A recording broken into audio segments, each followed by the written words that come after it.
So, who here has not done a United Way campaign, has not participated in a rally before? All right.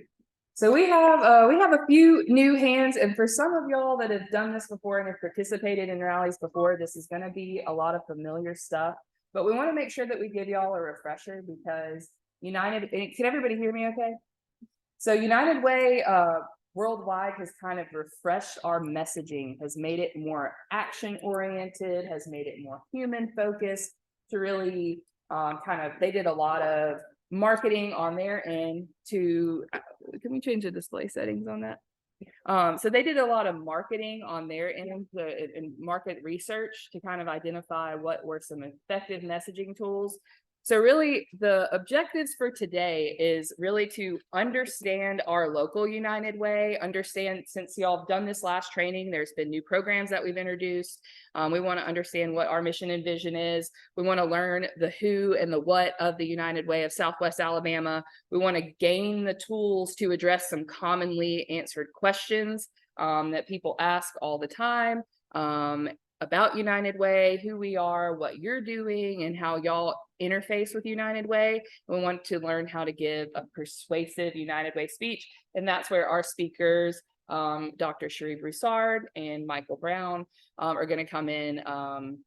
Mike is he's given a great speech, so he's kind of give an example of how to give an effective speech, and then Dr. Broussard will come in with the best practices. And I can't get you're Cherie, but I can also she was my teacher about 10 years ago. I can't get that out of my head. So first of all, we want to talk about what the United Way of Southwest Alabama is. For many of you, this is going to be very familiar, like I said, but we want to refresh. So to improve, our mission is to improve the quality of life in the community. And our vision is we're going to strengthen communities by focusing on uniting and mobilizing resources. So that is where our partners come in, of course. We around the building blocks for a better life, which are education, financial stability, health, and essentials. And then, of course, we are Southwest Alabama. We are not Mobile, so we are serving Mobile, Clark, Choctaw, and Washington counties. And a lot of your organizations also serve multiple counties and are within those counties as well. So when we're talking about the 4 building blocks and some of that new action-oriented language from the United Way of Worldwide, we are improving health. So that's, you know, the programs that you all offer, the programs that we all offer focus around improving health, expanding education resources, growing livelihoods or financial capability, and and addressing essential needs. So so addressing those essential needs, that housing, that food and stability, things like that. And when we're looking at the 2023 campaign, so the messaging every year for every campaign, we have a campaign slogan or the message for the campaign this year. So this year's message is United We Succeed. So when you're preparing your presentations, when you're thinking about United Way and how you should be presenting, that is kind of what you should have in the back of your mind is United We Succeed. That is the message that we're trying to convey to our business partners. So when we're going into our businesses and we're giving a United Way rally and we're asking employees to give their hard-earned money to United Way, that's what we're kind of and what we're focusing on. The goal of this year's campaign, so that you all know kind of the big picture, is $3,150,000. So that's what we are attempting to raise. United Way has 11 internal programs. So this is where you've seen these 11 internal programs, but some of these have changed. So we've got 211, the Health and Human Services Hotline, Dolly Parton's Imagination Library, Project Blueprint, the board training program that we have, the Basics of Southwest Alabama. That's our newest program that's focused on early childhood development and based around 5 principles. And so that's going to be kind of the focus of our annual meeting. Volunteer Income Tax Assistance, which is our VITA program, Washington County Dental and Vision Program, Clark County Outreach Center, engaging the next generation, Single Care, which is the prescription discount program, the United Ways Community Resource Network, which I know a lot of you all are a part of, and our Volunteer Connect volunteer software, volunteer match software. And then, of course, where you all come in as our 45 partner agencies. So I'll just kind of scroll through these. I'll give you all a second to look at everybody, but to kind of refamiliarize yourself with the 45 partner agencies that we have, that we serve and that we fund and partner with all through the year.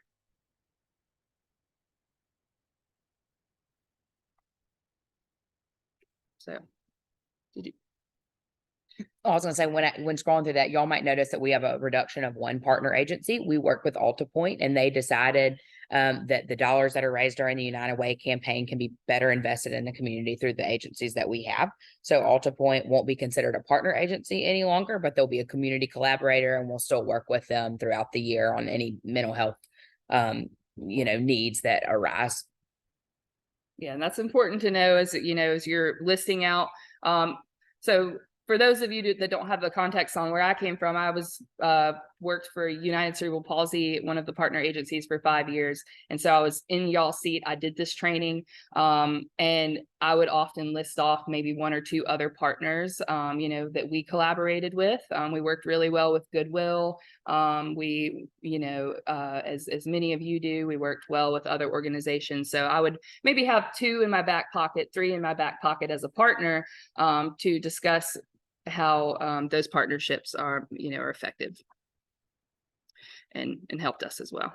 So what I wanted to also address is kind of some messaging, some things, what not to say and what to say instead. These are some common things that we hear when we're presenting with our partners. So one of the big things, the number one thing, is we ask you all not to ask for designations for your agency. Now, of course, we've noticed that when y'all speak, the likelihood that you're going to get a designation to your agency goes up because they have your story and your mission at the forefront of their minds.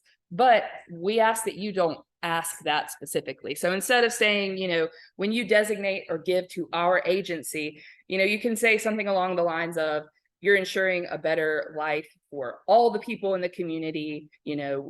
Of course, your funds help programs like ours and services like ours. But what we're doing here is we're aiming to put money back into the community to serve the greatest needs in our community. Dollars are staying here. So when we're raising money in Mobile County, it stays in Mobile County. When we're raising money in Clark, Choctaw, and Washington County, those funds stay in that community. It's hyper local. So it's neighbor helping neighbor. So we ask you not to ask for designations. I'm not asking for your money. Yes, we are. We are asking. Or I'm just asking for a little bit of money or something like that. That we want to make sure that they know that United Way and our partners, we're collaborating with the leaders within the nonprofit sector. We're collaborating with the best people that y'all have measurable results, and that we all ask you to demonstrate those results when when y'all do your funding applications. So measurable and demonstrated results that are helping to solve and address complex needs within our community. So yes, you are asking for money, and typically you're going to have a United Way staff member with you. Okay. So if you, they're going to be there to help. So one common thing that we hear is, the executive director makes X amount of money. Well, we all know that that's not true, but we don't want to say, oh, well, United Way's executive director, or I as the executive director, or I as X, Y, and Z position only make this amount of money. Well, what we want to say is, with United Way, we only have a 13% overhead, which means that 87 cents of every dollar that's invested into United Way is going back into the community. And that is the Better Business Bureau's standard is about 66. So we are well above that. that standard. And so as a donor, when they're thinking about how they can, who can be a responsible steward of their funds, United Way does act as a responsible steward of funding because there's only a 13% overhead. So we don't want to necessarily get into the weeds of how much a certain person's making. But to know that that's our number and we're proud of it. And then, this is one I do hear a lot, is to say that United Way funds for our agency are only a small percentage of our budget. Now that is true for some of you. And but what we want to say is, we're supporting a wealth of services to improve the quality of life in our region. So we're, for some of the partners that is, the effect of the United Way funds is much greater. And so we want to make sure that we're representing, y'all are representing, your job is to represent your agency. But when we're asking you to come, you're a representative not only of your agency, you are a representative also of 45 other agencies. And so we just want to make sure that people feel moved, and saying, well, it doesn't really help me. It's not that moving. We want to move people into knowing that United Way gives an impact to 211,208 people. That is a lot of people in Mobile, and the other 3 counties we serve, Clark, Choctaw, and Washington counties. I know we'll be sending this. I want to make sure that y'all feel the love too there. And then other frequently asked questions. And you all, if you didn't already get this sheet, I've given y'all a little fact sheet that I want everybody that's here to take with you guys. So it's got just like kind of when you're thinking about your presentation, what are some ways that you should be thinking, and then on the back, all these what to say and what not to say items, and the answers to the frequently asked questions are going to be on there. So, commonly asked questions are, why should I give to the United Way? What are the advantages of giving to the United Way? Who decides how much is distributed? And does my contribution leave the community? And I'm not going to get in the weeds on the answers of all these questions because they are on this form. And it will be, as far as sharing this with other folks, we can share this document. Do you think that would be helpful for the folks who are on the recording? And then that is all I have for you. I want to go ahead and get into our other speakers. So I want to give you an example of a speech that is successful. So I asked Michael Brown with the Red Cross to give us a quick his quick rundown to kind of give you an idea. Great, thanks guys. Thanks for having me. I'm trying to for a while. I hold a piece of paper in my hand because I do statistics, because I think our statistics are pretty impactful. But they may say that no, but I like to do. I try to have it handy because I talk about a lot of different things. Red Cross has a lot of different services, so also before I go in, I want to know the audience, and I want to know what service might be more important to them than other services, what geography might be more important to them than other geographies. So when I talk, I lay that out for them. But what I'll do today is I'm going to include all 4 counties that's the footprint of this United Way. So just FYI. Okay, well, I'm Mike Brown, I'm the director of the Red Cross here. I've been a director here for 9 years. I've been with the Red Cross 19 years. And I've been a nonprofit since 1989. It's a long time. And I work with a lot of different United Ways. And I don't remember having a better relationship between my organization and the United Way of Southwest Alabama. They're terrific. They have a great staff. They got a great board, great volunteers, and working with them is really a joy. So I'm happy to be here today. Now, Red Cross, the services we provide in these 4 counties are disaster preparedness and response, service in the armed forces, blood services, and training services. So I'll hit those as fast as I can. All right. The thing that keeps the department busy is their house and apartment fires. If somebody's house or apartment burns down, the fire department of that family contacts the Red Cross. The Red Cross sends out an all-volunteer disaster action team and opens up a case for that family. So they show up, they give them immediate need, a blanket, coffee, water, a comfort kit, which is the toiletries that you need when you move on.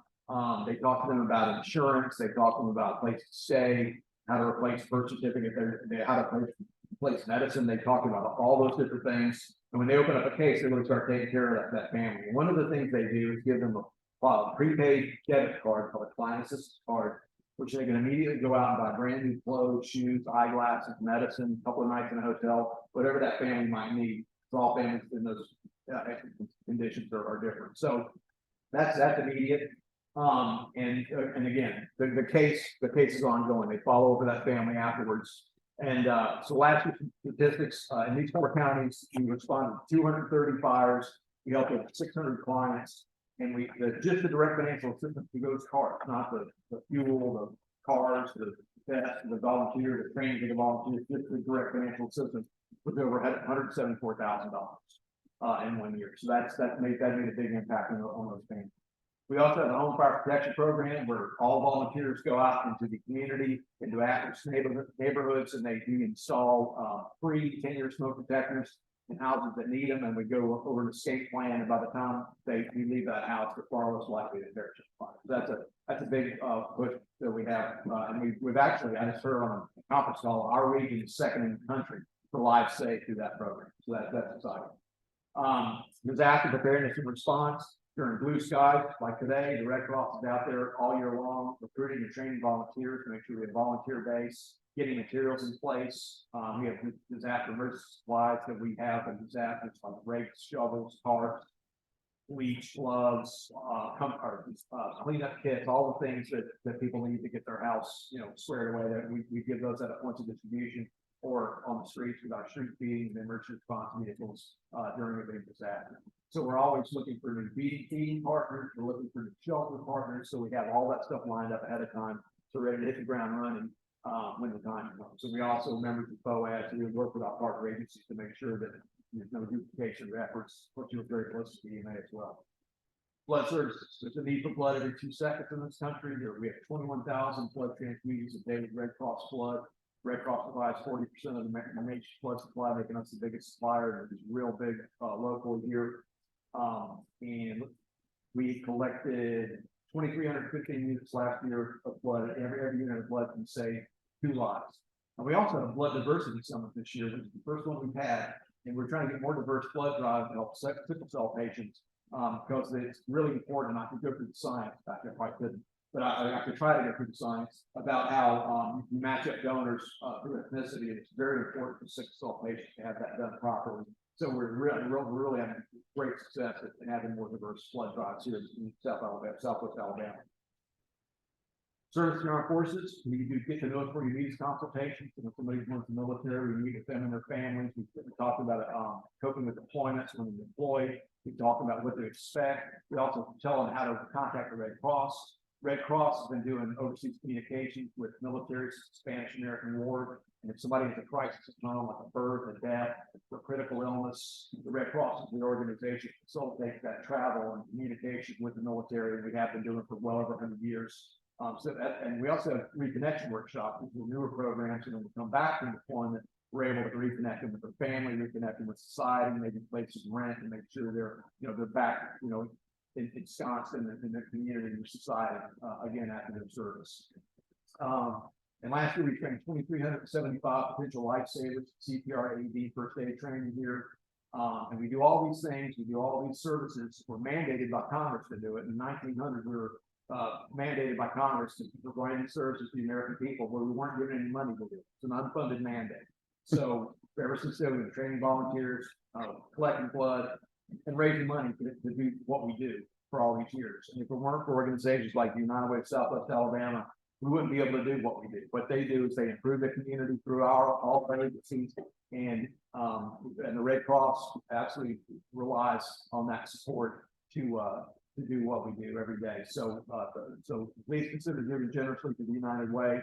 Thanks for what you do for the United Way, for the Red Cross, and thanks for having me out to speak today.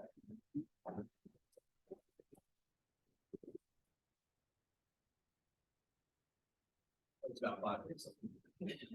Yes. And so now, and Mike does great on this forum here. We want to focus on story, impact, partnership, and invitation. And so I think that Mike does a really great job of sharing impact and then demonstrating the partnership and how it's helps his organization, and then inviting people in. So now I want to introduce Cherie Broussard, and she's going to give kind of an overview on when you're making your persuasive speech.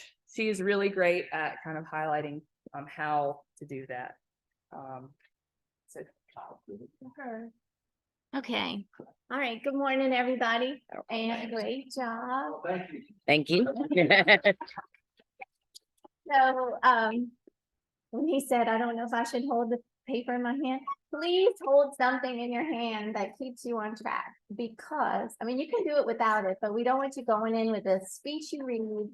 And we really would not encourage you to just go in and talk, because you need to prepare before you get in front of people. And I want you to keep this in mind, if you remember nothing else. When you get in front of someone on site, you are lucky. That is golden moments that you have an audience that is paying attention to you. Those numbers of meetings are going down every year. The companies that allow meetings go down every year. So you guys getting in front of a person, looking them in the eye, is an opportunity that you absolutely cannot squander, right? So please prepare in advance. Please, please, please be ready with your information. I like the little, whatever you just said, the impact, what was it again? Yeah, it was a story, impact, partnership, and invitation. Beautiful. I'm gonna have to add that if y'all have me do that again. But that is perfect, because that is exact, and a lot of what I'm gonna talk to y'all today about is some things like that, that'll help you remember exactly what it is that you're doing. So, let's see, we should just, wait. This way, wait, doggone it, Sorry, I missed you. it's me. Okay, so first thing to remember is, and this is a big refresher, y'all.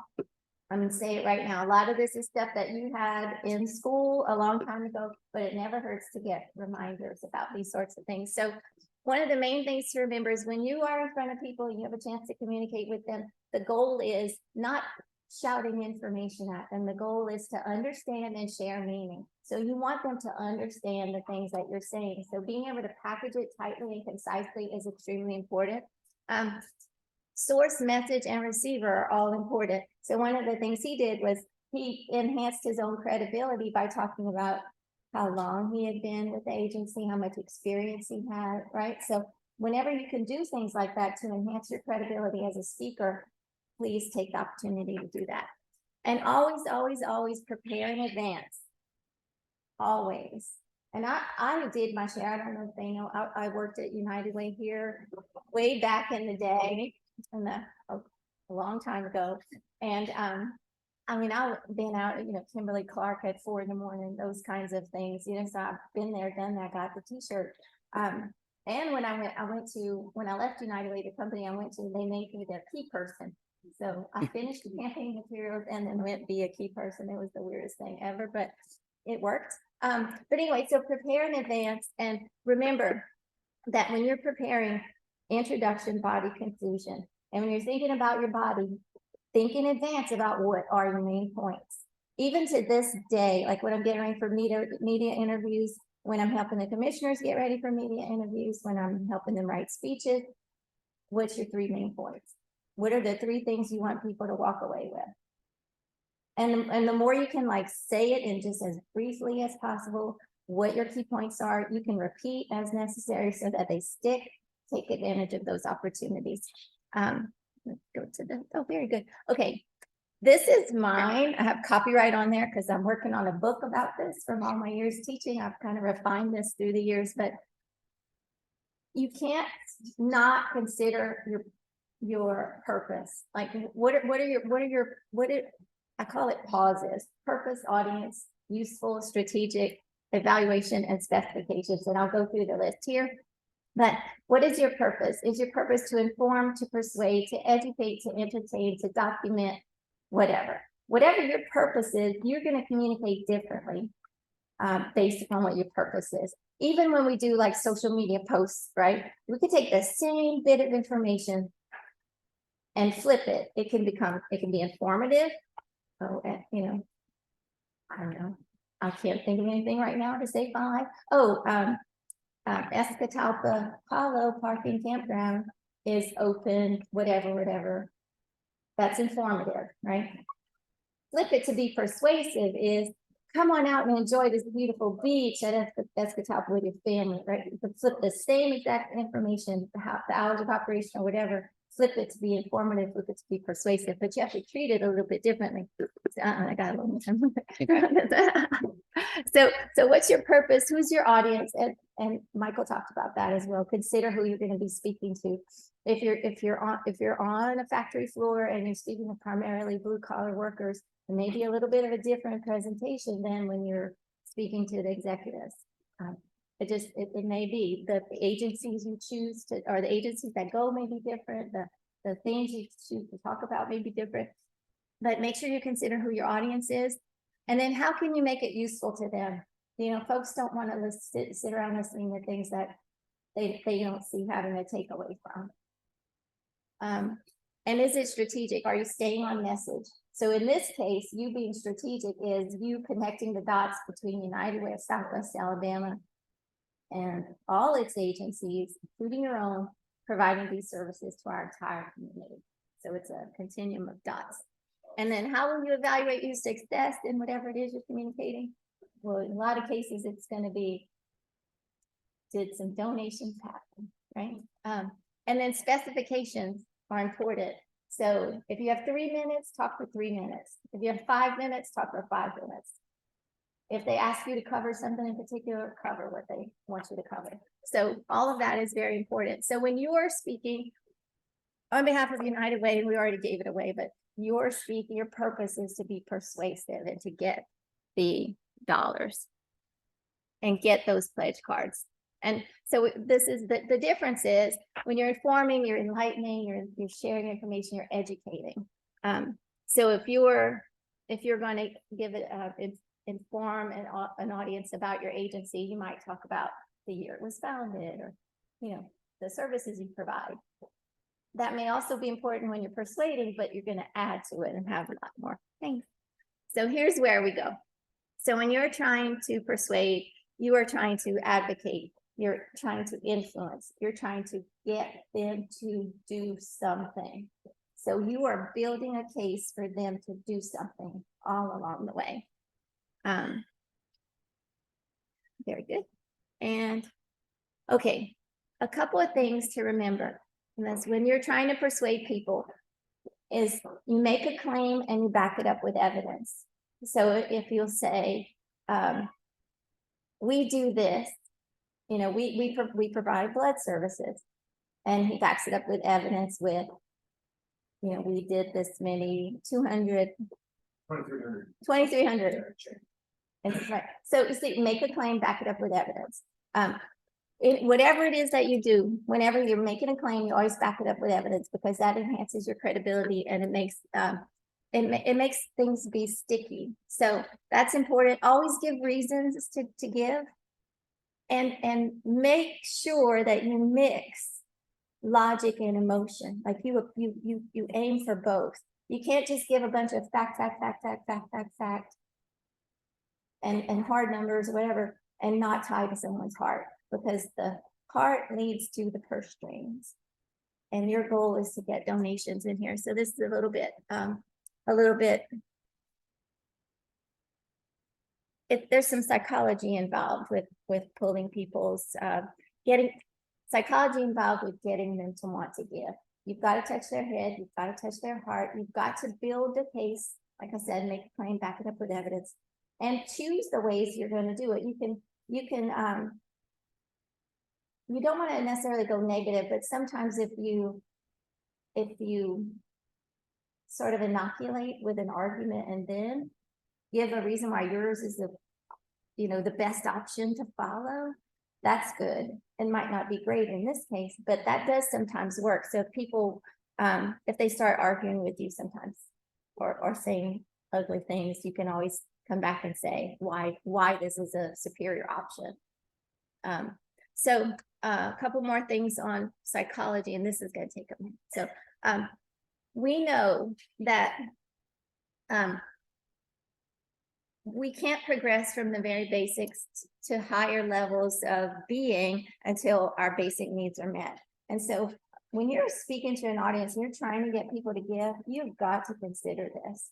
one thing that held true back in the day when I worked at United Way, and I think it still holds true today, is that the folks who are closer to people who are needing services tend to give a higher percentage of their salaries. So that hour per month is a lot easier to get from people who see their friends using these services than it is from people who make a really high hourly wage and don't see anybody that they know receiving these services. So the more we can tie, like when you're trying to decide how am I going to aim what I'm saying, or what am I going to focus on, really knowing who you're talking to and how they may be on this level is really important. So if you're worried about where your food is coming from, you may not necessarily be worried about, what your neighbor thinks of your lawn, right? So all of that kind of plays into this. So the more we can try to aim what we're saying to the group, the more we try to pick how we're going to frame our argument, the better we may be. And we see this every day, and that's why I threw this one up there. We see this every day in advertising. Appeals matter.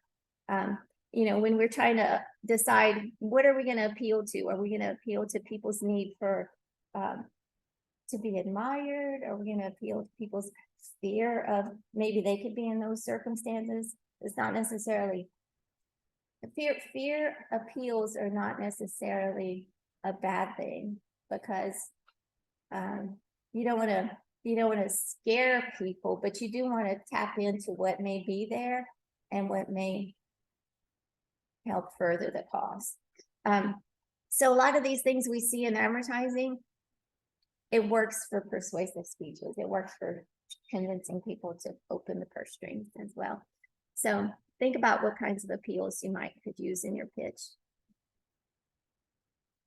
And then these are some organization patterns. And say it again.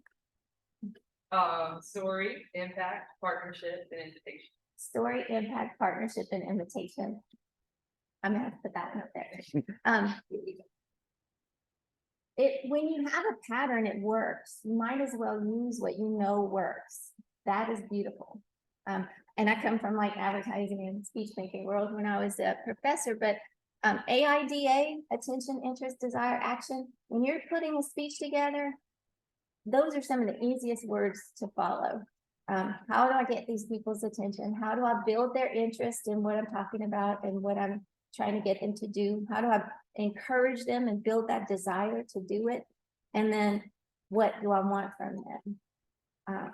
And we saw all of that in there. It's about the unfunded mandate, right? We're required to do this, but we have no money. So it's up to all of us to help us achieve this mission. So that works very well. Let me second on this. The Monroe's motivated sequence is another one that works a lot. And I didn't realize how much I used that when I worked for United Way until like I was teaching later, and I was trying to teach people how to do these persuasive speeches. And I would pull examples from when I was working with United Way all the time. And it was like, so attention, need, satisfaction, visualization, and action. So I would, so one way to do this is something like this. And say like, little Johnny can't read, right? We need to teach him how to read, because when our society has a literate population, right, our society can be more everything.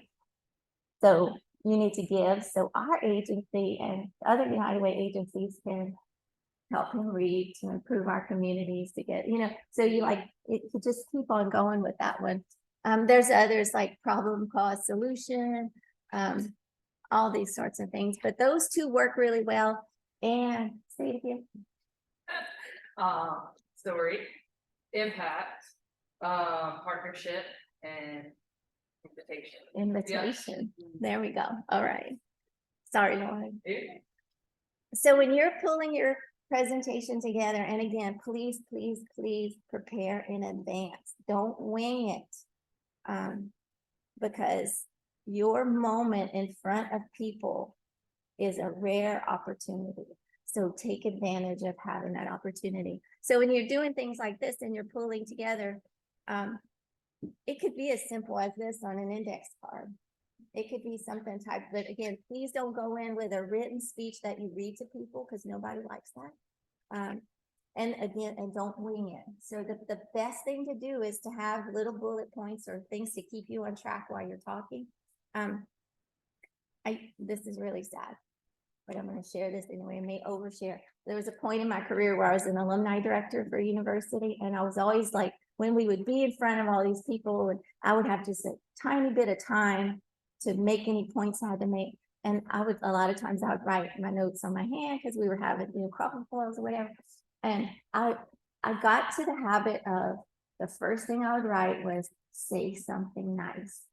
And then it was the points I had to make. So if there's something that you do, like I know I had to start by saying something nice, thanking all the volunteers, thanking the people for being in front, coming to the event or doing whatever, and then go into the points that I have to make. So if there's something that you do that you need to jog your own memory for, put that on your note sheet as well.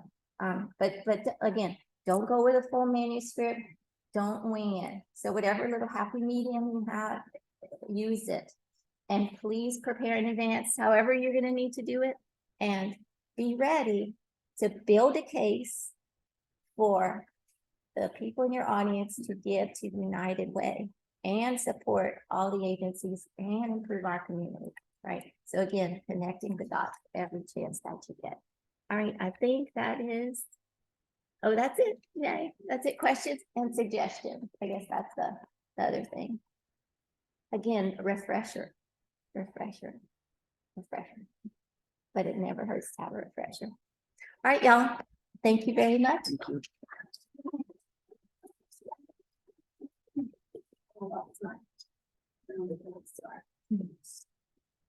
All right, y'all. So, like she said, I know this is a refresher for everybody, but the main goal that myself and the team at United Way have with something like this is to make you feel comfortable, to make you feel confident, and to make sure that everybody's on the same page. And I think that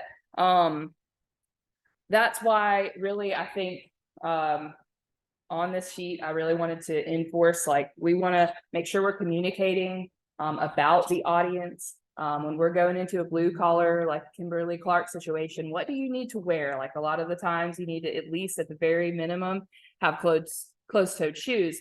What you wear to Kimberly Clark is going to be very different than what you wear to the regions rally that we have with all of the market president and all of the regional managers. So that is going to be very different. So from our perspective, when we're inviting y'all to be a part of this, and I'm just going to say that this meeting, the people that are here at this meeting are going to be the ones who are going to be invited first to these rallies. And it just because we want to make sure that we are being effective in our messaging and cohesive with y'all. And so we want to do a good job of communicating with you from the upfront. So, I just recently had some rallies coming up, and I wanted to make sure everybody knew when it was, where it was, how many people were going to be there. And, there's not really much to know in the ways of what to wear, but those are the types of things that y'all should be expecting from us. We should be telling y'all how long you need to speak, and we need to be mindful of time. So, sometimes we need you to speak for a minute. That's all you have. They tell us that we have 10 minutes and you have 3. And so, and we split that between the agency and United Way. And so sometimes it needs to be quick. It needs to get down and dirty, and it needs to be fast. So, you need to have an expectation. And if you have questions about that, please ask us, because we want you to know that. So, you should have an expectation of exactly how long you have. And we'll keep y'all in line on that, and, just making sure. But I hope this is helpful. I really appreciate y'all. I mean, we could not do this without our partners. We're in this together. And so, do y'all have any questions? I wanted to do maybe some time for y'all to look over and maybe jot out some examples, and maybe at least give an example presentation to someone in the room. does anybody need a copy of the little brainstorming sheet up here? Cause but if there's any pressing questions that y'all have first, yes. Can we get Sheree to talk about what she does with her insurance card? I think that's an interesting approach that she takes to her, Are you comfortable with that too? not giving us. She had in her presentation by asking everyone to go to their wallet and put their information. And then being like, imagine all of the people that we see that don't have that. That's not something that they have. That's really